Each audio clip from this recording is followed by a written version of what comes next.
My girlfriend was assaulted and became pregnant. I broke up with her because she wanted to keep the baby. This sounds really horrible, but please hear me out. Me, 30-year-old male, in a really shit situation. 2 months ago, my girlfriend was attacked. It happened in a park. She didn't want to report it and went into a full breakdown. She wouldn't speak to the police or go to the hospital.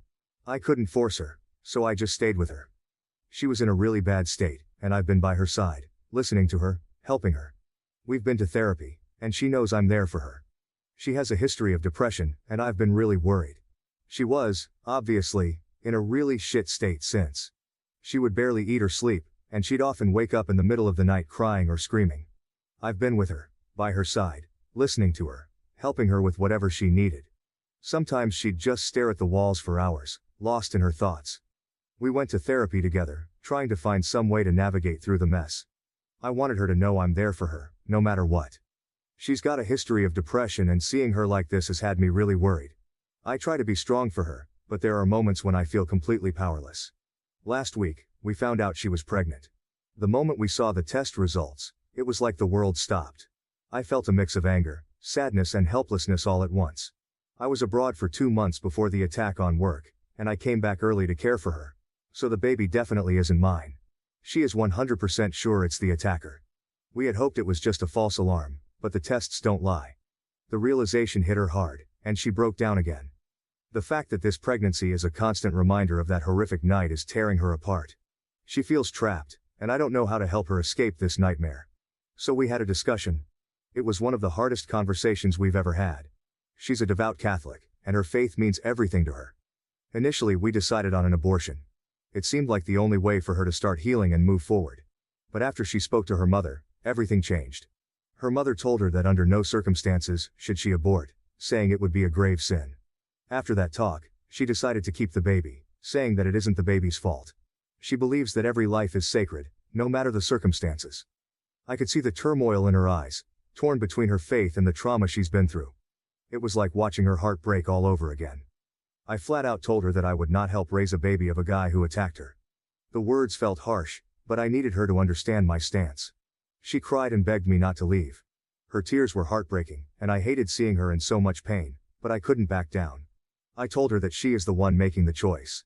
Either she keeps the baby and I leave, or she aborts the baby and I stay. I would not let this go. I couldn't see myself raising a child that would be a constant reminder of the worst thing that ever happened to her. It felt like an impossible situation, but I needed her to understand that I couldn't compromise on this. The decision was her, but I had to be honest about what I could and couldn't handle. She didn't want either of those things to happen, so I told her we were done. I feel shit. Was I wrong? Update 1. I'll post the update first, since there has been some change since I last posted. Then I'll respond to some general points made from the last thread, and the ton of PMs I received. Yesterday, I received a call from my girlfriend. She was crying, and she begged me to listen to her. I told her that I still care for her, and that I'll obviously listen to what she has to say. She told me that a few days after I told her we were done, she called up her mother to talk about this. She needed someone to confide in, and she thought her mother would understand. Apparently, what happened before was that she pretty much decided on aborting. She felt it was the best way to start healing and move forward. But then, when she spoke to her mother, everything changed. Her mother told her that under no circumstances should she abort, saying it would be a grave sin and that she would regret it for the rest of her life. She even said that I was actually manipulating her to have the abortion, making it seem like I was the villain in all of this. Her mother went on to say that if she aborted the child, she would no longer consider my girlfriend as her daughter. Those words cut deep. She felt trapped, torn between her mother's harsh judgment and her own trauma. The weight of her mother's disapproval was too much for her to bear, leaving her feeling isolated and overwhelmed. After I left her, my girlfriend called her mum up to talk about what went on. She needed to make sense of everything and hoped her mother would offer some comfort. My girlfriend said that she desperately wanted to abort the baby, explaining how the pregnancy was a constant reminder of the attack. But her mother was relentless. She again said that if she went through with the abortion, this would be the last time they would ever speak. She made it clear that the decision would sever their relationship forever. My girlfriend broke down on the phone, sobbing uncontrollably, feeling more alone than ever. Her mother kept pressing her, asking over and over what she would do. It was like she was being forced to choose between her own sanity and her family. The conversation ended when my girlfriend, choking on her tears, said she didn't know what to do. The weight of that ultimatum left her feeling completely devastated and lost. Then she started texting. Her hands were trembling as she typed, the weight of the decision pressing down on her. Finally she sent her mum a text saying she was going to abort. She hoped that maybe, just maybe, her mum would understand and offer some kind of support or at least a compassionate response. Instead, the reply was swift and brutal. She was blocked immediately, cut off without another word. The person she had always turned to in times of need had shut her out completely. My girlfriend then called me, and told me everything. She will be having an abortion in 3 weeks. I discussed this with my girlfriend, and we both completely agreed that I had not manipulated her in any way. We talked about everything that had happened, from the attack, to the pressures, from her mother. She appreciated that I put my foot down, recognizing that my stance had helped her see things more clearly. She admitted that if I hadn't been firm about my boundaries, she might have ended up having a baby who would remind her of the worst time of her life. Those were her words, not mine. She expressed relief that I had been there to support her through this agonizing decision, acknowledging that it was the right choice for both of us, despite how difficult it had been. She further went on to say that I am the best thing that has ever happened to her, and that she knew that even if she no longer had a mum, if she had me, she could get through this. I broke down at this point. I love her so much. Seeing her in so much pain has been unbearable. In truth, I probably would have gone back to her and raised the baby with her, even though I knew I'd resent it, deep down. I couldn't stand the thought of losing her.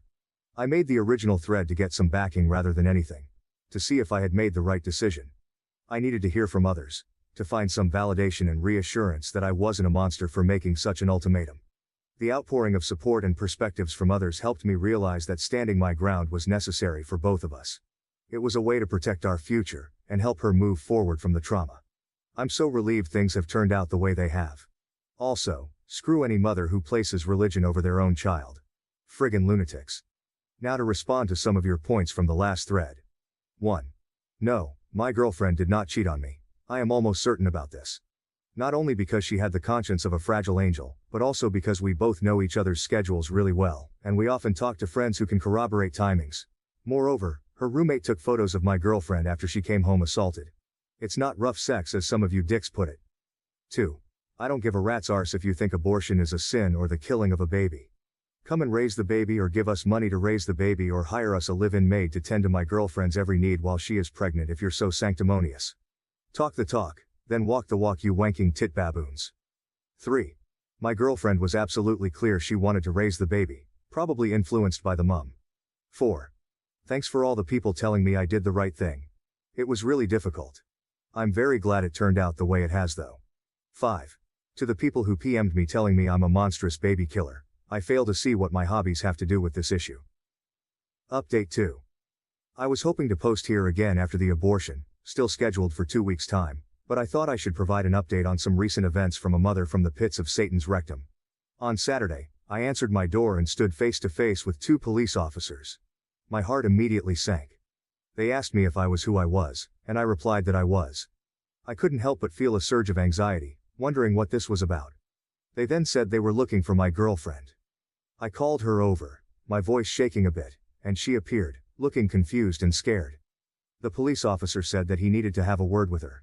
My girlfriend's face went pale, and I could see the fear in her eyes. I tried to stay calm for her sake, but I could feel my own worry rising. I stepped back to let the officers in, hoping that whatever this was about, it wouldn't make things even worse for her. The officers then split, one taking the girlfriend to the living room. We let them in, and the other took me into my bedroom. The officer who took me started asking me questions about how long my girlfriend had been here. He wanted to know if she had any contact with anyone else, and if she had left the house at all. His questions seemed endless, each one more invasive than the last. I answered them all, trying to stay composed despite my growing frustration. I could sense the suspicion in his tone, and it made me uneasy. After answering a few more questions, I finally asked what this was all about. The officer just said they received a report to check on my girlfriend. My heart raced as I wondered who could have made such a report, and why. When I pressed further and asked who reported it, the officer said he couldn't say. His response left me feeling even more anxious and confused. It felt like we were being scrutinized for something we had no control over. After a while, the other officer was done, and they both left. The moment the door closed behind them, my girlfriend burst into tears. She told me that she was outright asked if she was in danger and if I had been hurting her.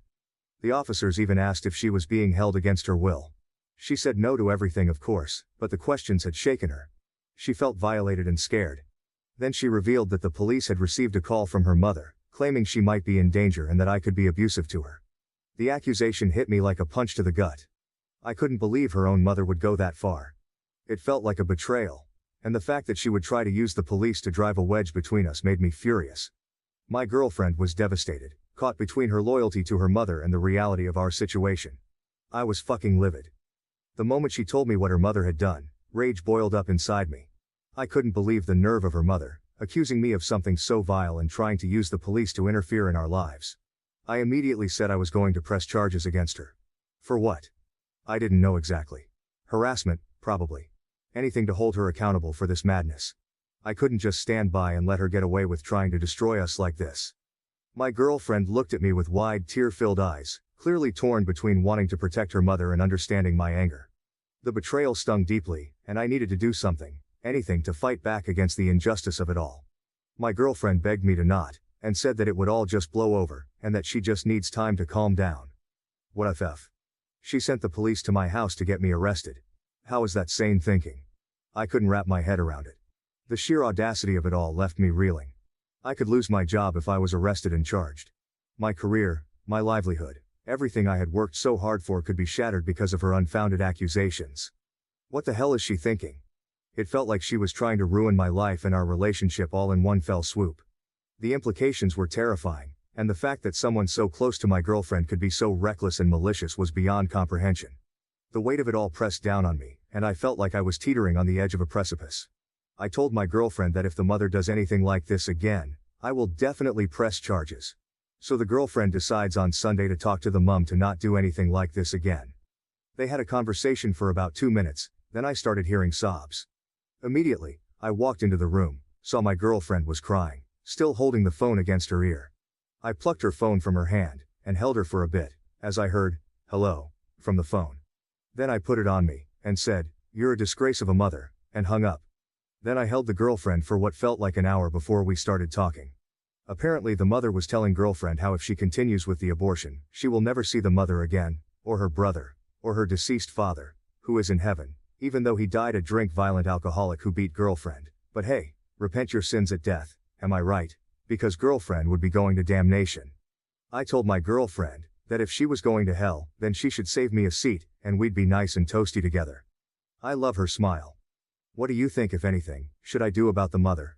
No doubt my words to her will have some reactions. Update 3. I just wanted to update folk on this whole saga. This will be my final update. A few days ago, the abortion was carried out. During the weeks beforehand, my girlfriend went to a counselor and talked to a nurse about why she wanted an abortion. She was also tested for any STIs, she's clear. She went ahead with the abortion after getting the all clear. A few days ago it was successfully carried out. They went for the surgical abortion method, which involved using a vacuum to suck the pregnancy out.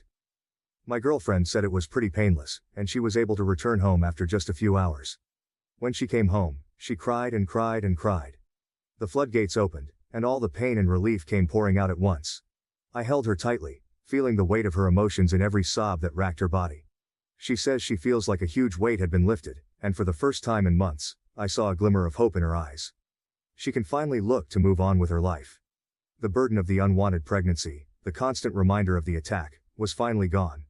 She told me how she felt like she could breathe again, how the shadows of that terrible night were starting to recede. It was the first step towards healing, and even though we knew there was a long road ahead, this moment felt like a turning point. When she came home, she cried and cried and cried. The floodgates opened, and all the pain and relief came pouring out at once.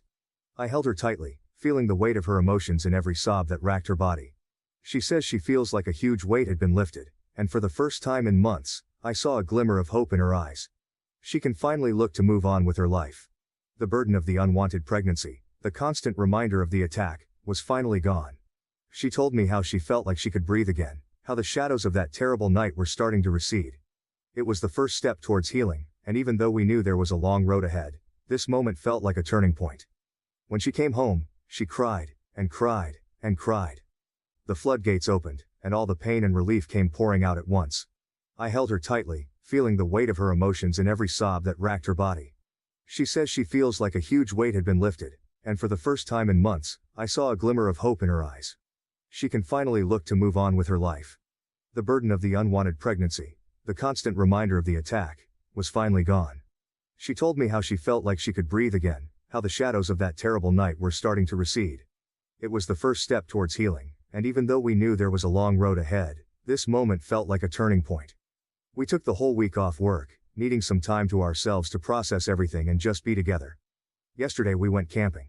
It rained, of course, because that's just our luck. But even the rain couldn't dampen our spirits. We huddled together in the tent, listening to the sound of raindrops pattering against the fabric. It felt cozy and safe, a stark contrast to the chaos of the past few months. While in the tent, she talked about how difficult life was sometimes. She opened up about her struggles, the pain, and the moments when she felt like she couldn't go on. But she also talked about how she was really glad things turned out the way they did. Despite everything, she felt a sense of relief and a newfound strength. She said that even though things were bad, she came out the other side, probably stronger than before. Her resilience amazed me, and I couldn't help but feel hopeful for the future. We knew there would still be challenges ahead, but in that moment, huddled together in our little tent, it felt like we could face anything as long as we were together. She's amazing, man. Seriously. Update on the mum. So my girlfriend received a call from her mum, who was asking if she went through with the abortion. My girlfriend and I have an agreement that if her mum calls, either hang up or give it to me. We decided on this to protect her from any more emotional manipulation. In this instance, she answered the call out of habit and didn't know what to say. The moment she heard her mother's voice, she froze.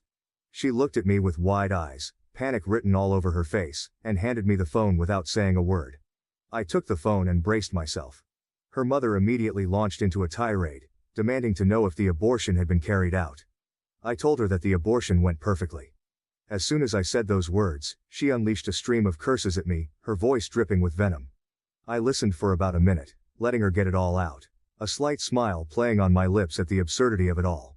When she finally paused for breath, I calmly said, "How Jesus of you," and hung up.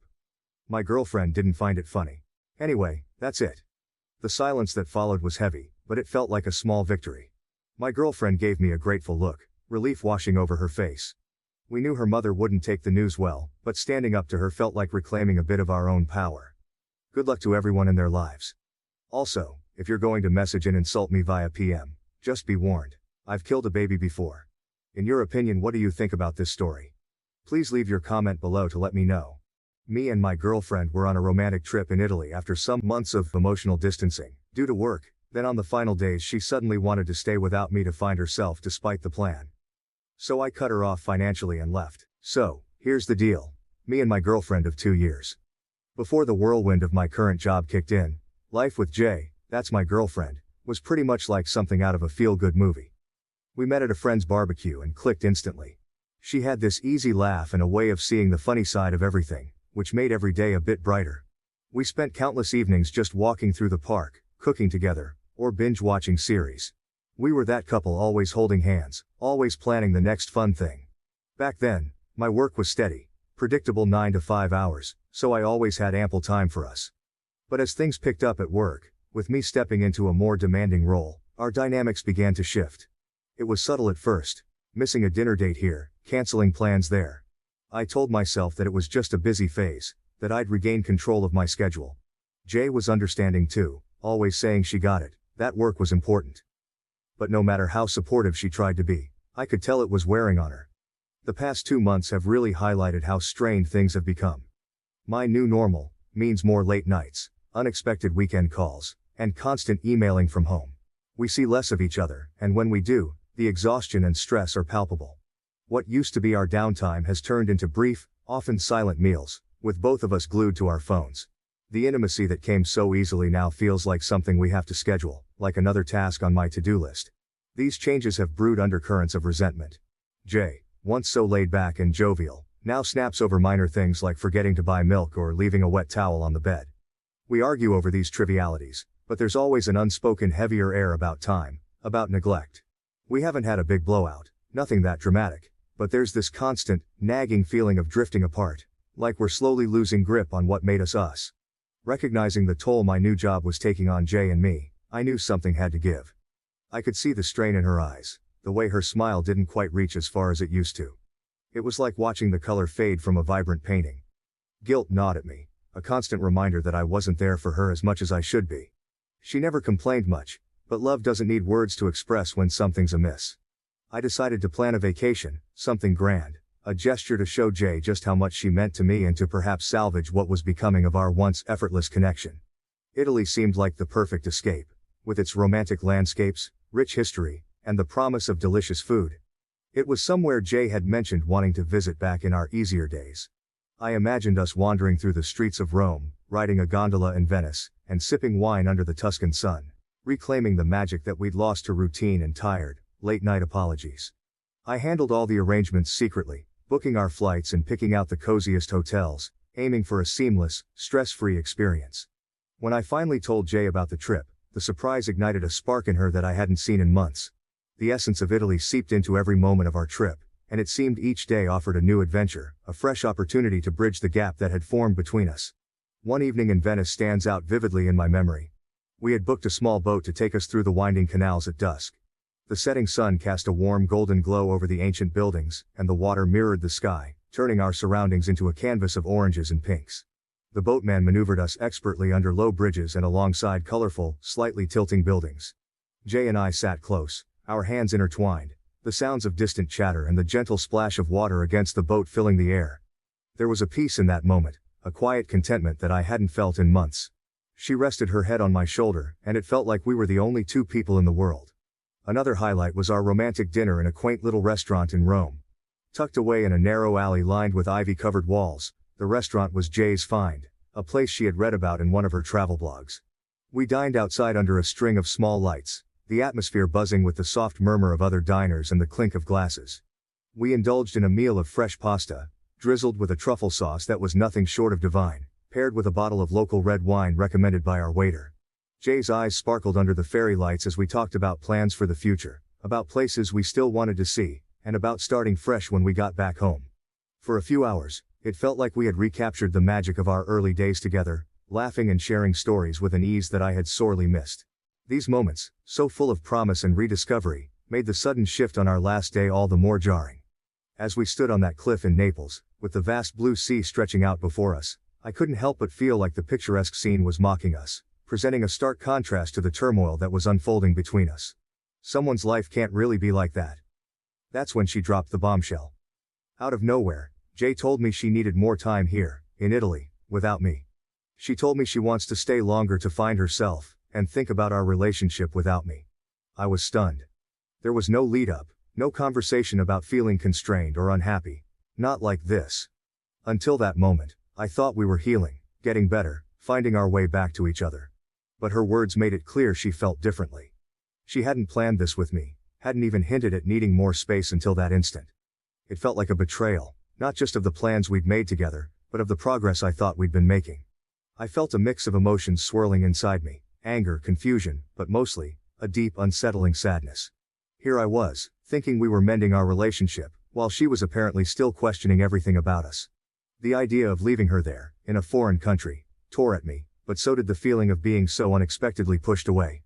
It was supposed to be our trip, our time to reconnect, and now it was ending with her choosing to stay behind, to continue without me.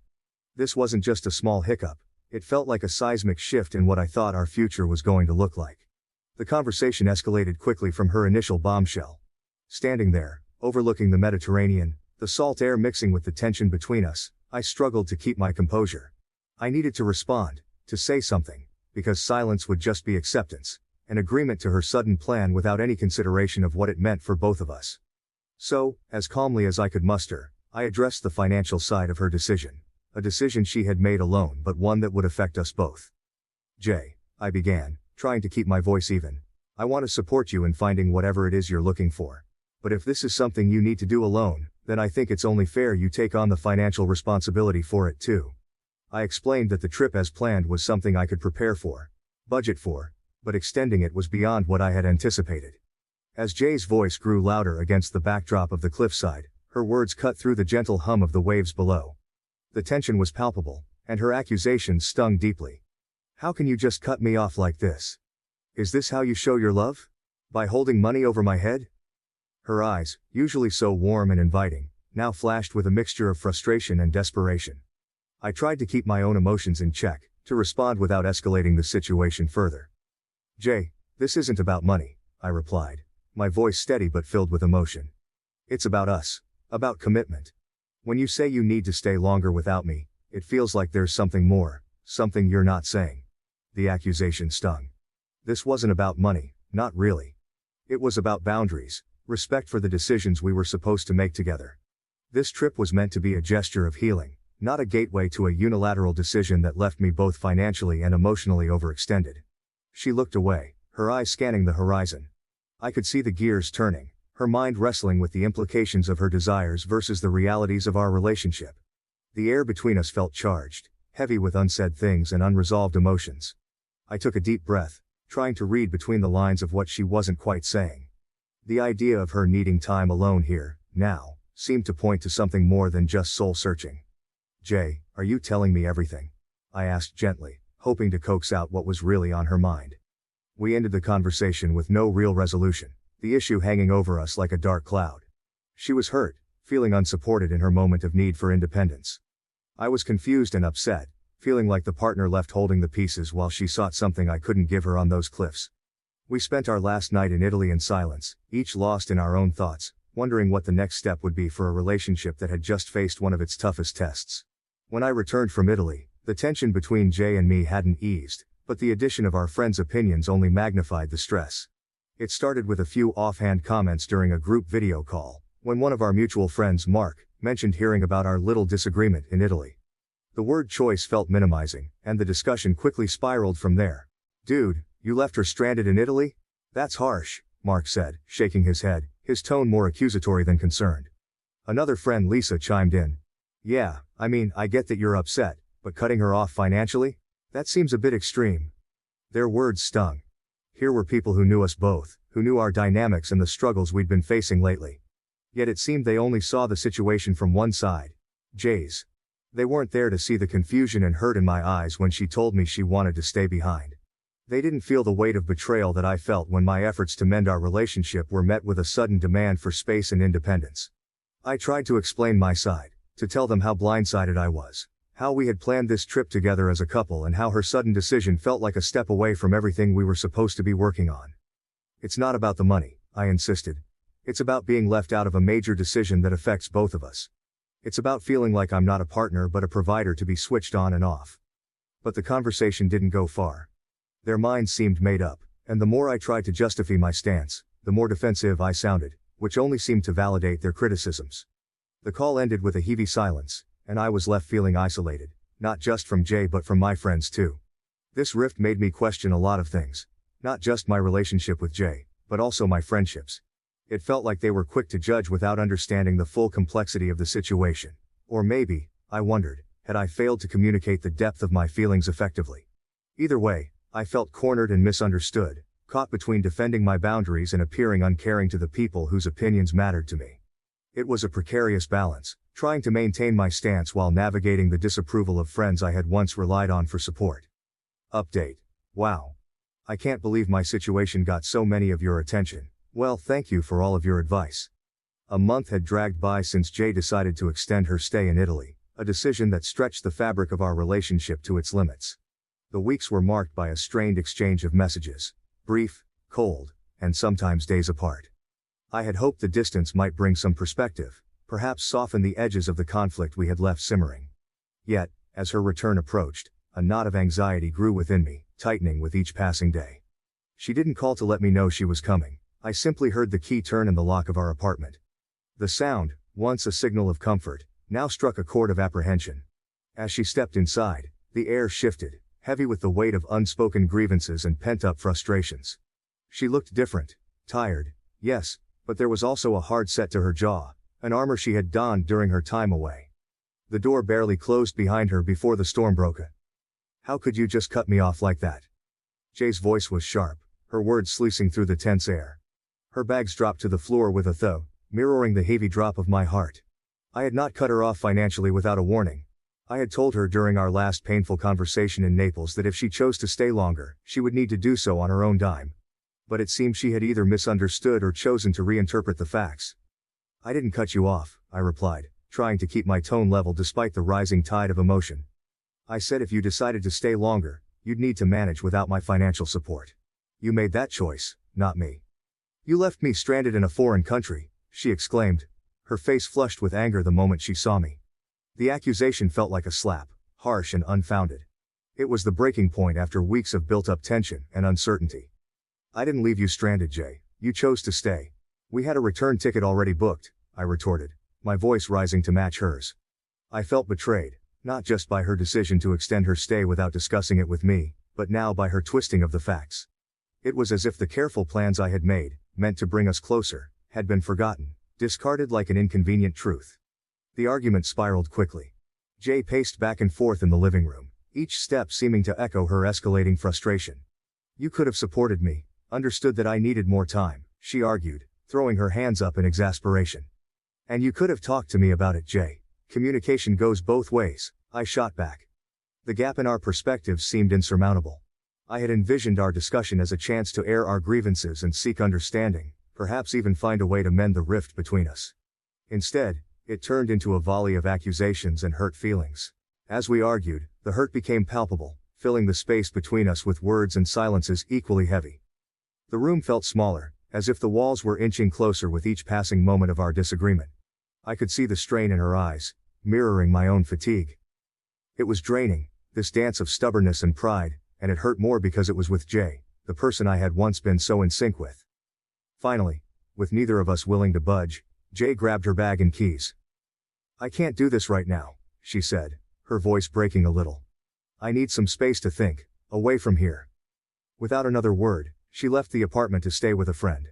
The door closed with a definitive thud, marking the physical and emotional distance now fully imposed between us. The weeks following Jay's departure from our apartment were a haze of confusion and melancholy. I tried to keep myself busy, diving into work and avoiding our mutual friends as much as possible, not ready to face the questions or the pitying looks. It was during one of these long evenings, as I was leaving the office later than usual, that I ran into Ben, a close friend who had always been more like a brother to me. Hey man, Ben greeted me, his expression uneasy as if he was wrestling with something he wasn't sure he should say. We decided to grab a coffee, finding ourselves seated across from each other in a quiet cafe that was almost closing for the night. The low buzz of the few remaining patrons gave a semblance of privacy. Ben hesitated, stirring his coffee slowly. Look, I wasn't going to say anything at first. I thought it wasn't my place, and maybe it isn't, but... He trailed off, looking up at me with a serious expression. I heard from E, she's close with one of Jay's friends, you know, that Jay's been... Well, she borrowed quite a bit of money from friends and relatives back when she was in Italy. I felt a knot form in my stomach. Borrowed money. The Jay I knew was financially prudent to a fault. Ben continued. Yeah, and there's more. They said she partied a lot over there, and got pretty wild. And... He paused, the weight of his next words hanging between us. She met someone, something happened, and now she's back here, and she's pregnant. The news hit me like a physical blow, each word a punch that knocked the wind out of me. Pregnant. My mind raced as I tried to piece together the fragments of this new, jarring reality. But Ben wasn't done. There's talk that she's planning to make a scene. To claim the kid is yours to get you to take responsibility. I was stunned into silence, the coffee in front of me growing cold. It felt surreal, like a plot from one of those overly dramatic TV shows Jay and I used to watch together and critique for being too unrealistic. But this was real, and it was happening to me. Why would she do this? I finally managed to ask, my voice a mixture of disbelief and anger. I don't know, man, Ben replied, shaking his head. Maybe she's desperate, maybe she's not thinking straight. But I thought you should know, from someone who cares about you. I thanked Ben, my mind a whirlwind of emotions as I left the cafe. The night air felt colder as I walked home, the streets empty and echoing with the footsteps of my solitary return. Betrayal, confusion, hurt. It was all there, building up a storm inside me. What was I going to do? How could I confront Jay about this? The trust we had built over years seemed to crumble in an instant, leaving me to navigate the debris of our shared past and an uncertain, possibly contentious future. The days following my conversation with Ben were a blur of sleepless nights and distracted days. The seed of doubt he had planted grew into an overwhelming tangle of suspicion and uncertainty. Was Jay really planning to betray me so profoundly? Or was this all some kind of misunderstanding? I needed answers, and I needed them before Jay could make any moves. I started with our mutual friends, casually bringing up Jay in conversations to gauge their reactions. I'd steer the topic towards our relationship, watching carefully for any sign of discomfort or evasion that might suggest they knew more than they were letting on. Despite my efforts, Nothing substantial came out of these interactions. It was as if Ben's story was an echo in a void, leaving me even more isolated with my worries. Frustrated but not deterred, I decided to take a more direct approach with someone who would know the truth. Kay, one of Jay's closest friends. She has always been honest with me ever since. She wasn't one to mince words or shield her thoughts behind polite facades. If anyone would tell me the truth, it would be her. I reached out to Kay under the guise of needing advice about how to repair things with Jay, a pretext that wasn't entirely false. We met at a small cafe, one of those cozy places with a comforting buzz that makes it easier to open up. As we sat down with our coffee, the casual start quickly shifted as I probed deeper. Kay, I've heard some things, and I just want to understand what's going on with Jay, I began, my voice steady but my hands betraying me with their slight tremor. I watched Kay's face closely, her expression changing from friendly concern to a more guarded wariness. What have you heard? She asked, her tone cautious yet curious. I hesitated, then decided to lay it all out. That I might be trying to trap me, makes me believe that I'm responsible for a situation that I had no part in creating. That she might be expecting but the circumstances aren't what they seem. Kay's demeanor shifted as she continued, her eyes still fixed somewhere outside the window. Perhaps finding it easier than meeting my gaze directly in such a difficult moment. And there's something else you should know, she added, turning back to look at me, her expression a mix of sympathy and resolve. After Jay realized she was pregnant, she panicked. Given everything, she didn't know how to handle it. So, she got a paternity test done, just to be sure, you know. Kay's voice was steady but her hands fidgeted with the coffee cup in front of her. The results came back, and you are not the father. She was shocked and well, the Italian guy is out of the picture now. Kay paused, giving me a moment to absorb the news, as my final hope for the children could be mine, faded away. This was a lot to process. Jay had sought confirmation, had gotten it, and yet, here we were. She's really scared. She doesn't know what to do next and, I think in her panic, she thought maybe turning to you would somehow fix things. Maybe she thought the baby could be yours and that would make everything easier for her to manage. Kay looked genuinely pained to be delivering such news. Her loyalty to Jay strained it against her moral compass to tell the truth. I'm telling you this because I think you deserve the whole picture. It's a mess, I know. But Jay is really struggling with what to do next. She's mentioned wanting your help, not just financially but also emotionally, maybe hoping that there was a chance this situation could bring you back together. It's not fair to you, and I thought you should know the truth before anything went further. Sitting back, I tried to process everything Kay had laid out. The complexity of Jay's actions, driven by fear and a desperate grasp for stability, was overwhelming. The paternity results only added another layer of betrayal and sadness to the situation. It wasn't just about the breach of our relationship now, it was also about the impact of her decisions on an innocent life. Thanks, Kay, for being honest with me, I said finally, finding my voice after a long silence. This changes a lot. I need some time to think about all of this, about what I want to do and how I can handle this situation without making things worse for anyone involved. Kay nodded, understanding the weight of the moment. Of course, take all the time you need. If you want to talk more, or if you need anything, I'm here. As I left the cafe, the cool air felt sharp as I breathed it in. The news had not only clarified but also complicated the situation further. Now, more than ever, it was crucial to approach the next steps with careful thought and consideration for all parties involved, especially the unborn child caught in the middle of this turmoil. I wasn't sure what to do next. Part of me wanted to confront Jay immediately, to demand explanations and perhaps to hear her side of the story, however painful it might be. Another part of me wanted to retreat, to process the hurt and to protect myself from further pain. Every logical step I could take from here, seeking legal advice, preparing for potential disputes, distancing myself from Jay, seemed cold and clinical, far removed from the emotional chaos raging inside me. By the time I reached my apartment, the sun had set, and the early evening darkness felt fitting, mirroring the uncertainty that lay ahead. The decision of what to do next loomed large, daunting in its significance.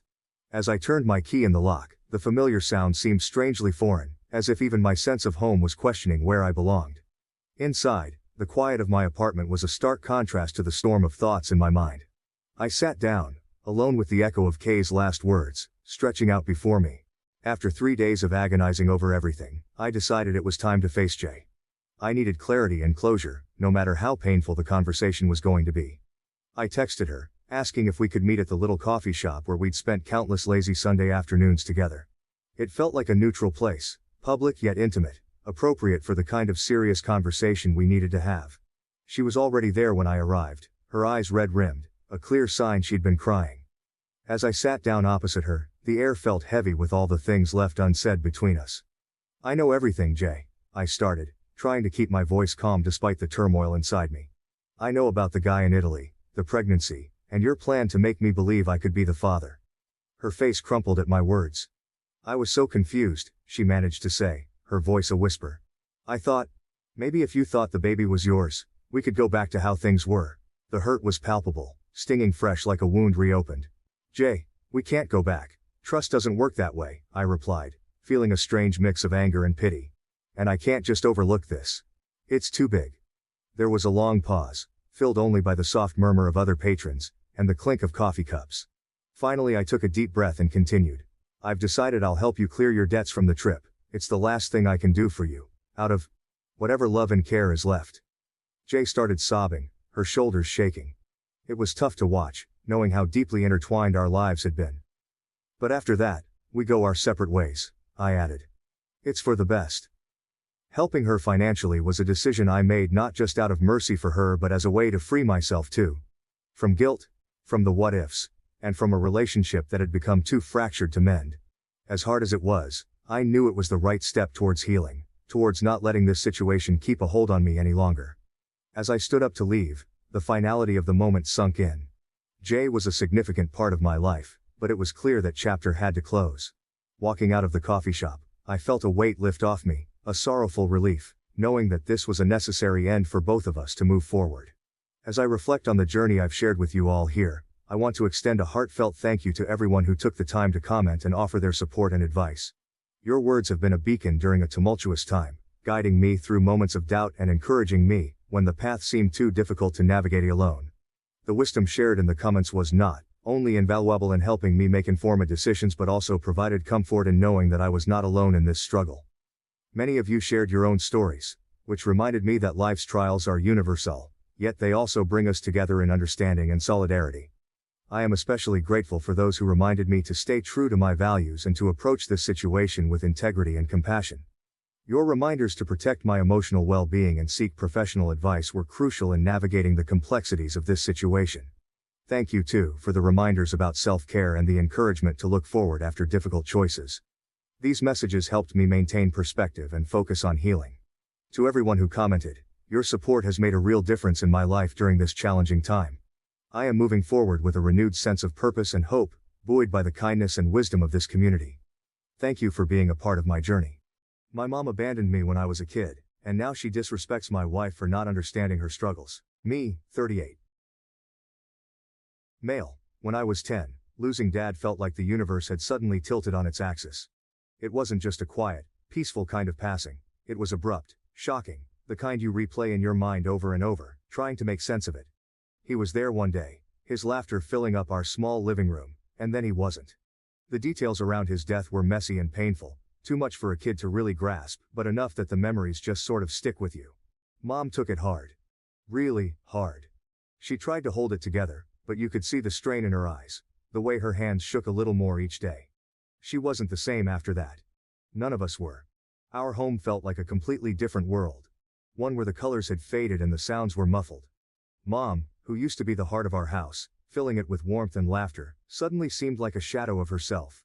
She'd sit at the kitchen table, staring blankly at the coffee she'd poured but never drank, lost in thoughts that clearly pained her. I remember the morning she told us about her decision to move back to her home country. Her voice was steady, but her hands trembled slightly, betraying the storm inside her. Our house, once vibrant with our family's daily routines, felt increasingly empty and silent. The walls echoed with the ghost of our past conversations, and each room held a memory of Dad's laughter, or his comforting presence. Being there, Mom said, was too much of a reminder of what we'd lost. She needed space to grieve away from the environment that echoed his absence. "It's just for a little while," she said, forcing a smile that didn't quite reach her eyes. "I need some time to heal, to find some peace." The word temporary hung in the air, but as a kid, I didn't grasp the full weight of what was happening. I just nodded, thinking she'd be back soon, that this was just a short break and everything would go back to normal. Mom's move, intended to be a brief escape from her grief, became a permanent arrangement. Her brief visits were filled with awkwardness and a palpable tension, as if she was a guest rather than the mother who had raised us. I could see the guilt in her eyes, the struggle to reconnect with the children who felt more like strangers now. As weeks turned into months and then years, the reality of her prolonged absence settled in. Birthdays and holidays came and went without her. Phone calls were our only bridge, her voice becoming less familiar over time, strained with a sadness that didn't seem to fade. Each call was a reminder of the widening gap between our old life with Dad and our new reality. After Mom left, it was the Nelsons who took us in. They were old family friends, the kind who had known us since we were in diapers. Mr. Nelson was Dad's college buddy, and Mrs. Nelson had been Mom's maid of honor. They tried to fill the void as best they could, turning their guest room into our new bedroom, stocking the fridge with our favorite snacks, and even trying to keep up the same holiday traditions we used to celebrate as a family. Despite their kindness, the house never quite felt like home. It was always a bit too clean, a bit too quiet, lacking the chaotic warmth that had filled our own home. At night, the walls seemed to echo with the silence, a stark reminder that this wasn't just a sleepover, that our mom wasn't going to be back at the end of the weekend. I remember lying in that guest bed, staring at the ceiling and listening to my sister breathe softly in the bed next to mine.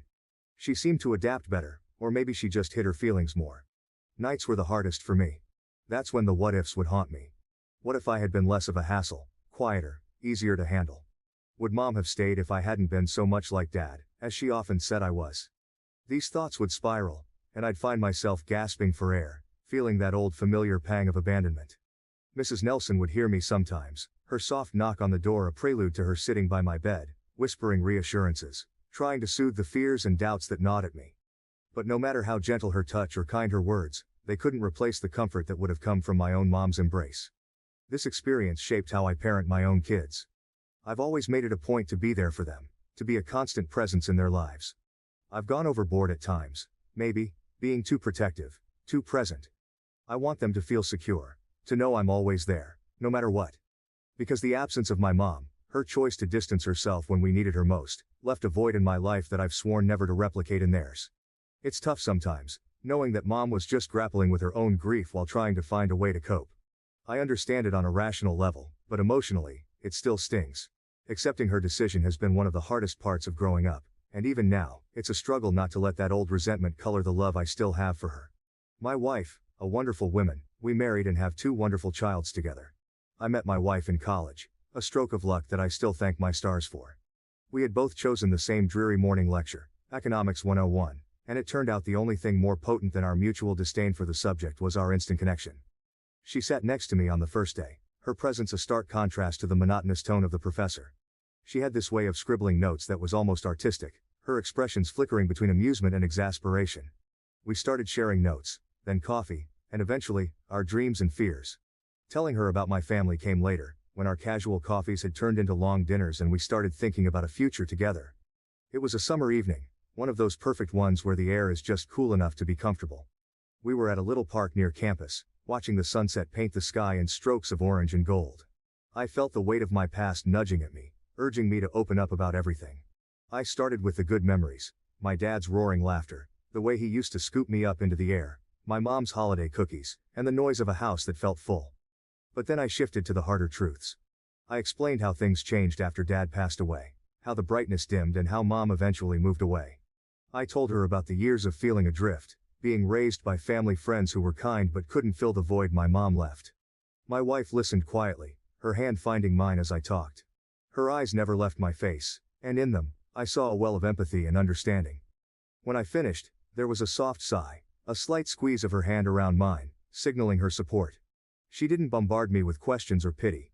Instead, she shared her own story of loss, how she grew up without grandparents and much of her extended family, which made her feel isolated in a different way. That night, I realized how much I needed someone who didn't just know my joy but also understood my pain. It felt like a burden had lifted, sharing my past with her, and her acceptance and understanding of my family's complicated dynamics only deepened my feelings for her. It was then I knew she was more than just a partner. She was my ally. Someone who would stand by me through the complexities of life. Ever since I shared my family history with my wife, there's been this unspoken tension hovering around the subject of my mom. My wife, being the incredibly supportive partner she is, has always been understanding about my feelings but has harbored a certain reluctance towards my mom herself. It's not out of malice or disrespect, it's more about her struggle to reconcile the abandonment I felt as a child, with the woman she's met a few times since we got married, I've tried to explain to her that my mom was just trying to cope in her own way after my dad's death. She was grieving, lost without him, I'd say, hoping to bridge the emotional gap that my mom's departure had created not just in my life but now in our marriage too. It wasn't that she didn't love us, she just needed time.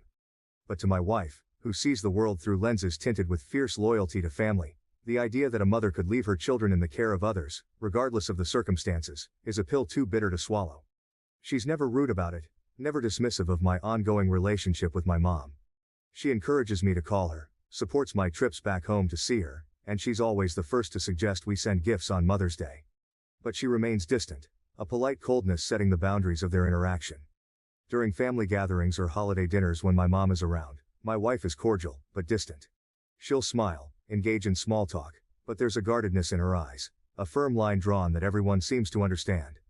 "I'm here for you," she whispers to me, squeezing my hand under the table, a silent reassurance that her stance isn't meant to hurt me, but a boundary she sets for herself.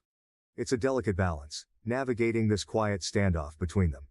I often find myself in the middle, an interpreter translating not just words but emotions and unspoken thoughts. I tell my mom.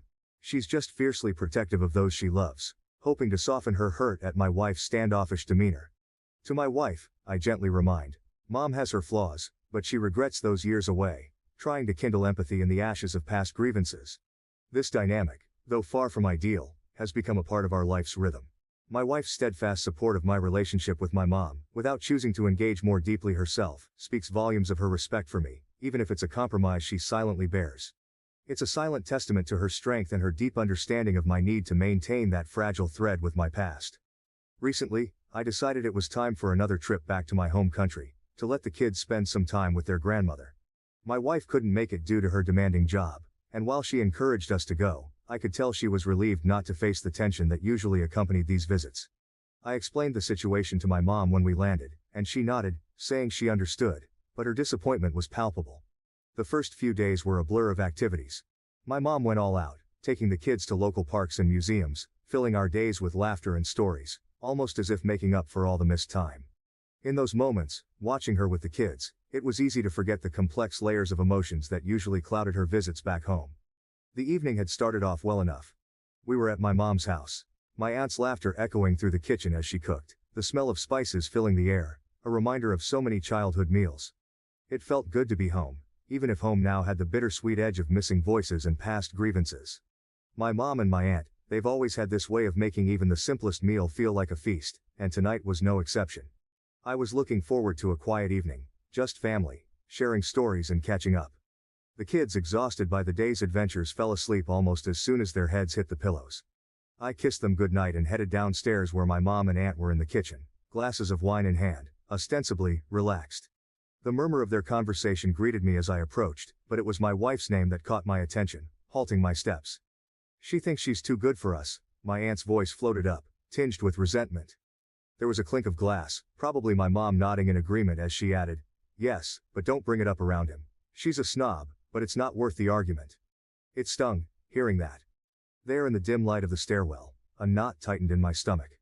My wife has always been meticulous about how she interacts with my family, careful never to flaunt her background or make anyone feel less. She'd go out of her way to connect, to show interest in their lives, even if it meant stepping out of her comfort zone. Her reticence at times, I knew, was out of a fear of overstepping, not a feeling of superiority. Hearing my wife referred to in such terms, by my own family, sparked a heat in my chest that was hard to tamp down. I lingered on the stairs, unseen, the familiar ache of being caught between the people I loved surfacing once again. They continued, oblivious to my presence, airing grievances that were usually spoken in hushed tones behind closed doors. I wrestled with my emotions, debating whether to confront them or retreat. The decision was made for me when my mom glanced up and caught my eye, her expression shifting from surprise to something like guilt. The conversation snapped off, replaced by a tense silence that filled the room like smoke. "I heard what you said," I found myself speaking, my voice steadier than I felt. My aunt tried to brush it off, saying it was just a slip of the tongue, but the damage was done. The air was thick with unsaid things, with years of miscommunications and hurt feelings. I explained, maybe more sharply than I intended, that my wife had never acted superior, that she simply prioritized her career and our family's well-being over everything else. My wife grew up in a world quite different from mine. Born into a wealthy family, she was the only child, the sole focus of her parents' affection and hopes. Tragically, her parents passed away when she was still in her teens, an event that thrust her into premature adulthood. They left her everything: their sprawling estate, significant investments, and various other assets. Despite the wealth and responsibilities that fell on her shoulders at such a young age, she never let it define her. Instead, she channeled her energies into her studies and later, her career, proving to everyone that her achievements were born of her own intelligence and hard work, not just her inheritance. She enjoys the finer things in life, sure, the kind of luxuries she grew up with. High-end fashion, gourmet foods, vacations in far-flung destinations. But she carries it all with a grace and an ease that's devoid of arrogance. She's unapologetic about her tastes, yes, but never ostentatious. In contrast, I come from a solidly middle-class background. My family's world was smaller, our means more modest. We valued hard work, simple pleasures, and close community ties. Our house, always filled with warmth and laughter, was humble but happy. This stark difference in our upbringings was never lost on me, and initially I worried about how my family would perceive her, or she them. Despite these differences, my wife has never behaved superiorly or looked down on my upbringing. She's been nothing but respectful towards my family, always engaging in conversations, offering to help with meals during visits, and bringing thoughtful gifts that showed her attention to what they might appreciate, not just expensive items for the sake of display. Yet the underlying class difference sometimes creates an unspoken tension, especially with my mother. Mom, with her down-to-earth values and no-nonsense approach to life, has sometimes struggled to connect with my wife's world. Though my wife has made every effort to bridge the gap, ensuring she doesn't flaunt her wealth or make my family feel uncomfortable, there's always been a subtle, perhaps imagined, barrier there. This difference in backgrounds is sometimes amplified by the innocuous comments at family gatherings, or the slightly too long glances at my wife's designer clothes and accessories. I know it comes more from a place of unfamiliarity and perhaps a bit of envy, rather than any real disapproval. My wife understands this too, and handles such situations with a kindness and a deftness that make me love her all the more. She tries to put my family at ease, often downplaying her lifestyle and focusing on the many things we all have in common. "What are you talking about?" I demanded, the frustration evident in my voice. It was clear they hadn't intended for me to hear their words, and my mom's face fell, an apology forming on her lips. My aunt, ever the more confrontational, didn't back down. "She doesn't mingle with us like she's one of us because she thinks she's better," she stated bluntly, her eyes challenging me to contradict her. That hurt. It hurt because it wasn't true. "That's not it," I replied, my voice firm. "She's trying her best. Just because she doesn't always know how to show it, doesn't mean she feels she's above us. You're misreading her caution as contempt." My mom, softer, more apologetic, tried to soothe the rising tension. "We're just not used to her ways, that's all. Maybe we misjudged her a bit," she conceded, her eyes avoiding mine. But the damage was done. The evening's warmth evaporated, replaced by a chill that no amount of familial bond could easily dispel. I sat down with them, trying to explain further, sharing how my wife had often expressed her worries about not fitting in, about being seen as an outsider. It was a long conversation, one filled with admissions and reluctant understanding. My aunt listened, her expression showing defiance. They clearly didn't expect me to hear any of it, and my aunt said that my wife's refusal to interact with them is because she thinks she's better than them. I explained that isn't the case, but my aunt kept pushing the issue. Eventually my mom said it was fine if my wife felt that way, but I shouldn't defend her classist behavior. At this point I snapped and said that my wife resents my mom because she wasn't around when I was a kid. My mom and aunt didn't say anything to that, and I went back upstairs. After the conversation with my mom and aunt, the house felt colder, quieter. I needed to clear my head, so I stepped out onto the back porch, the night air crisp against my skin. Pulling out my phone, I sent a quick text to my sister, hoping she could offer some perspective. She's always had a way of seeing the middle ground, even when emotions ran high. Her response came back almost immediately, a testament to how often she played mediator in our family. "Just apologize to mom and aunt, okay? It's not worth the fight." That was just like her, always advocating for peace, even if it meant swallowing your pride. I stared at the phone, her words glowing in the dim light. It wasn't that simple for me. I didn't hold a grudge against mom for the choices she made when we were kids. I understood they were made under the weight of immense grief. But hearing her and my aunt speak so dismissively about my wife, as if her efforts to fit in and respect their ways meant nothing, stirred a defensiveness in me I couldn't easily quash. It wasn't just the words themselves that had cut deep, it was the realization that these conversations had probably happened before, not just tonight. That my mom and aunt had likely shared these thoughts between themselves, painting my wife in a light that was so far from the truth.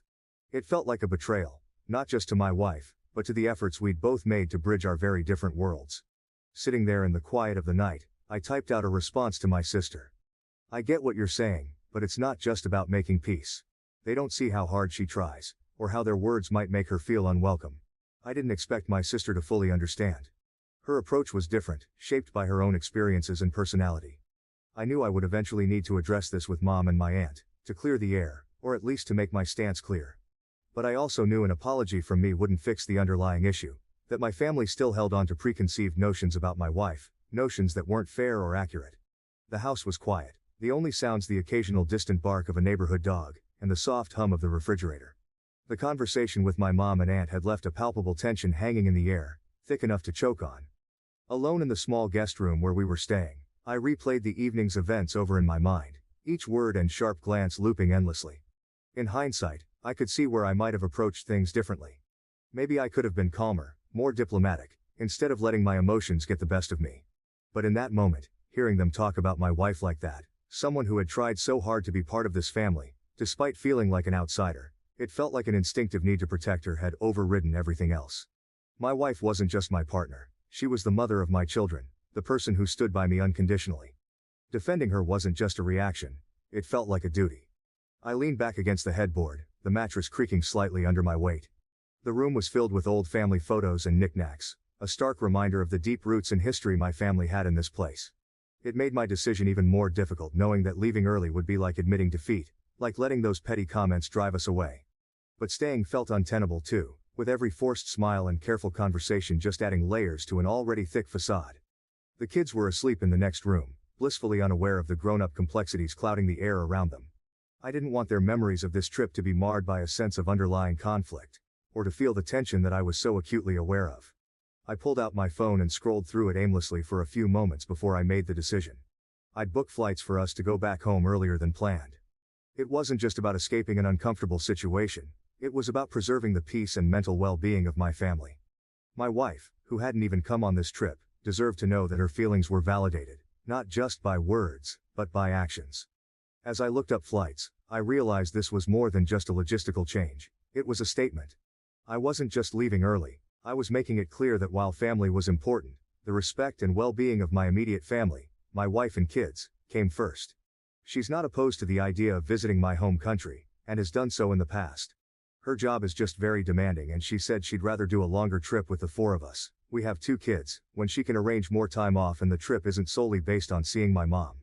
My wife's relationship with my home country, and especially with my family, is complicated to say the least.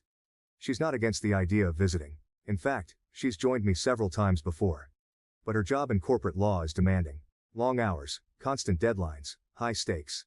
That kind of pressure doesn't pause for anything, not even family trips across the globe. She's practical about it. She told me once, over a late dinner while the kids were already in bed, that she would rather wait and take a longer trip together with the 4 of us. If we're going to travel that far, let's make it a real vacation, not just a quick visit, she had said. Her logic was sound. It wasn't just about the travel time but also about the opportunity to truly relax and enjoy each other's company, without the shadow of obligations or past tensions lurking in the background. The last part is crucial because the trips to see my mom have often been tense. It's nobody's fault, really. It's just that their worlds are so different, and my mom has this way of making her opinions known in a manner that's a bit too straightforward for my wife, who is accustomed to the more measured, polite exchanges of her professional world. So, this time around, when the opportunity came for me and the kids to visit my mom, my wife encouraged us to go while she stayed behind to manage a major case at work. She framed it as practicality, not preference. Go, have fun with your mom. The kids miss her, and it's important they spend time with her, she had said, kissing me goodbye as we headed for the airport. She's always been clear about boundaries. If my mom were to visit us, she would welcome her with open arms, offer her the guest room, cook her meals, and engage in pleasant conversation. There's no animosity, just a preference to avoid situations she knows will be uncomfortable. This isn't just about personal comfort, it's about maintaining peace, about ensuring that when we do spend time together, it's quality time, not just obligated time filled with awkwardness and forced conversations. My wife has always been very composed about her feelings towards my mom. She isn't the type to harp on things unnecessarily. Early on, back when our relationship was shifting from serious to truly committed around the time of our engagement, I asked her point blank about her hesitation towards my mom. It was a quiet evening, Just the two of us cleaning up after a quiet dinner at home, when I broached the topic. Her response was straightforward, devoid of any malice. She explained that the unease stemmed from my mom's long absence in my childhood, which to her signaled potential complexities in family dynamics she'd rather not entangle herself with more than necessary. She wasn't judgmental about it, she just laid out her feelings with the kind of clarity and foresight she applies to most things in life. It's about ensuring we have less stress in our interactions, so we can enjoy our time together as a family when it happens, she had said, her tone even, but firm. That conversation set the tone for how things would be, and true to her word, she hasn't brought it up unless absolutely necessary. Over the years, becoming a parent myself has opened my eyes further to her perspective. The thought of not being there for my kids, of leaving them prematurely, is unbearable. I see now how my wife's understanding of family and commitment could be so deeply affected by my mom's choices. Having children has a way of amplifying the protective instincts, the desire for stability and presence. It's clarified for me why my wife places such a premium on these qualities, and it's helped me appreciate her stance, even if I don't always fully share her reservations. Update. It's been a few months since I made my post. After reading your comments, I realized it would be rash to leave without trying to sort things out, so I had a conversation with my mom the next morning when my aunt was out and my kids were still in bed. The morning after the tense conversation with my mom and aunt, I approached my mom for a private talk. The house was quiet, with soft light filtering through the curtains, casting a calm over the living room where we decided to sit down. I could tell she was apprehensive about the discussion, perhaps worried about more confrontations. I started by apologizing for my outburst the previous night. My tone was firm yet conciliatory. I wanted to clear the air but also to stand by my wife's perspective, which I felt was important to communicate clearly. I'm sorry for how I reacted, I began. But we need to talk about why you think it's okay to say those things about my wife. My mom nodded, her expression one of regret mixed with a hint of defensiveness. She listened as I reiterated that the comments I overheard were hurtful, and simply, not true.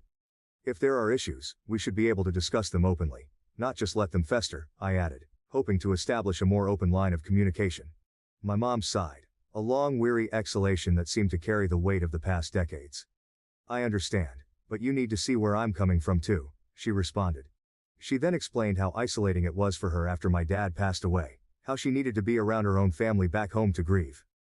It wasn't about escaping from you or your sister, she insisted. I listened, trying to bridge my understanding with her experience. I get that, Mom, and I don't think anyone faults you for needing support, I said. But my wife sees it differently. She can't understand leaving kids behind during such a critical time, regardless of the grief. My mom bristled slightly at this. It's unfair for her to judge my actions from back then. She wasn't there. She didn't see the pain I was in. Her voice broke a little, her eyes conveying the turmoil of those days. You and your sister don't hold it against me, do you? I shook my head, trying to reassure her while also explaining my wife's point of view. We don't resent you, Mom, because we love you and we know you did what you felt was necessary. But you have to understand that my wife views family responsibilities differently, especially now that we have our own kids.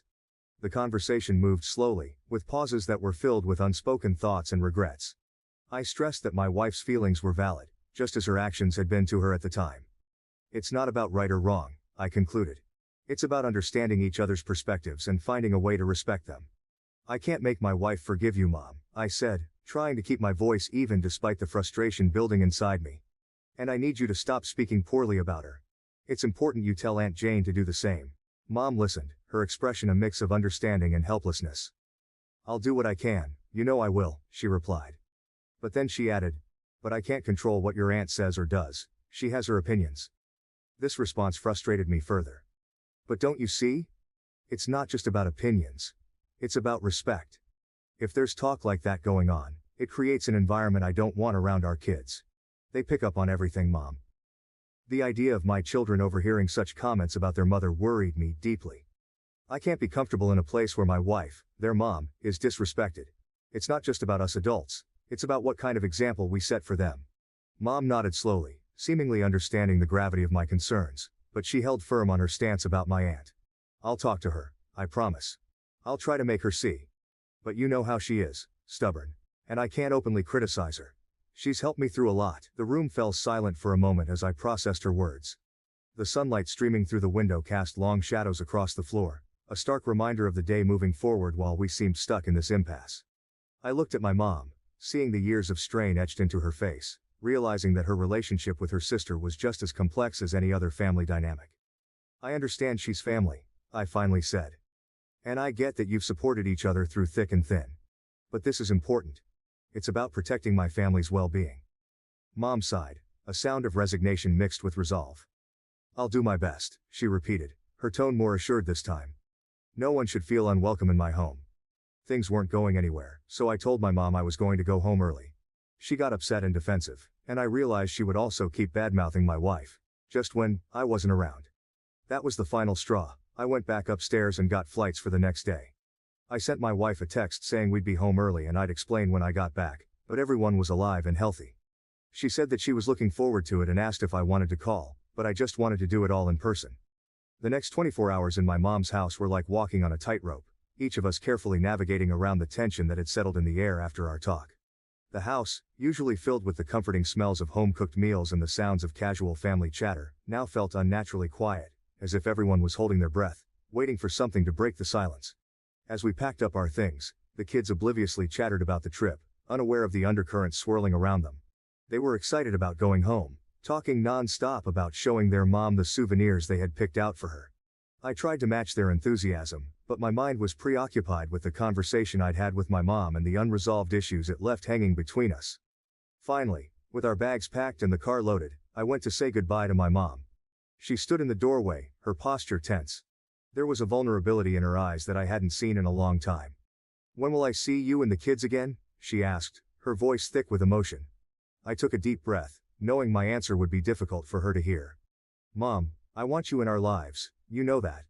But things need to change before we come back. My wife deserves to be treated with respect, and I can't justify bringing the kids into a situation where that might not happen." The words hung heavily between us. Mom looked down, nodding slowly. "I understand," she murmured. "I'll work on things with your aunt. I promise." Her voice was sincere, and I believed her intent, but the reality of the situation was more complex than just promises made in the moment. "I hope so, Mom, because we miss you. But I need to put my wife and kids first," I continued, trying to keep my tone gentle yet firm. It was essential for her to understand that while I cherished our family ties, I couldn't compromise on the values I wanted to teach my children, about respect and kindness. Mom reached out, pulling me into a hug, a bit of the old warmth returning momentarily. "Give them my love," she said, her voice muffled against my shoulder. "Tell them Grandma thinks about them every day." As I got into the car and drove away, the image of my mom standing in the doorway lingered in my rearview mirror. When I got home, the sense of relief was palpable. After the tension of the last few days, walking through the door to see my wife and the familiar surroundings of our own space was grounding. She greeted me with a hug that seemed to physically lift the weight off my shoulders. The kids were already asleep, the house quiet except for the soft hum of the dishwasher in the background. We settled down in the living room, her on the couch with a cup of tea, me in the armchair across from her. She waited patiently as I recounted everything that had happened, my conversation with my mom, the awkward silence that followed, and the strained goodbye. When I told her about what happened, about the comments my mom and aunt had made, she let out a small laugh, more out of resignation than amusement. "Well, I'm glad I only got upgraded to a snob," she said wryly. "It could have been much worse." Her attempt at lightening the mood was appreciated, but her eyes were serious, concerned about the impact of what had transpired. "I stood up for you," I said, wanting her to know that her dignity was something I defended unequivocally. I made it clear that we couldn't just brush those comments under the rug. She reached across to squeeze my hand, her smile warm. "Thank you. That means a lot to me. Not just that you stood up for me, but that you're thinking about what this means for us as a family." The conversation shifted then to what the future held for my relationship with my mom. "I told her we need some space," I continued, "that I still want her in our lives, but our immediate family has to come first." My wife nodded, understanding the difficulty of the decision. "I support whatever you need to do," she said. "Just know that whatever distance you need to put, I'm here for you. We're in this together."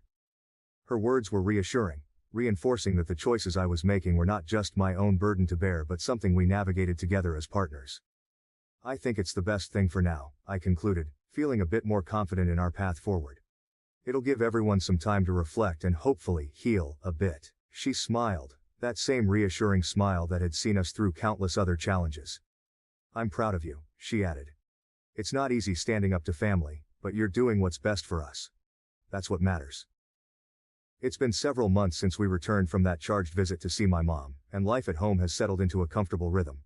The kids are thriving, oblivious to the adult complexities that sometimes shadow the edges of family life. My wife and I have found solace in the normalcy of our daily routines: work, school runs, weekend soccer games. Despite the undercurrents of that trip, our home life feels solid, anchored. I've made it a point to keep in touch with my mom, dialing her number every couple of weeks. But each call seems to resurrect a bit of the tension from our last visit. Her voice often carries a tightness that wasn't there before, and our conversations are punctuated by long pauses where words used to flow easily. It's clear she's still processing the boundaries I set, and perhaps feeling a bit isolated by them. My sister, who has always been the peacemaker in the family, tells me during our own calls that she's keeping up her regular chats with Mom. She mentions that Mom feels judged, not just by what happened during our last visit but by the enduring echo of her past decisions. She's still hurting, my sister explained one evening, her voice laced with concern. She feels like everyone's holding her grief against her. I listen, and I try to understand. Grief is a strange, malleable thing that touches everyone differently. I hope with time, Mom will see that it's not about judgment but about understanding each other's boundaries and emotional spaces. As much as I want my kids to have a relationship with their grandmother, their only living grandparent, I'm acutely aware of the need to protect my wife's emotional well-being. She's been incredibly supportive and understanding, but I know the situation has been hard on her too. The balance is delicate, trying to navigate these waters without tipping anyone overboard. Since becoming a father, my perspective on family and relationships has shifted significantly.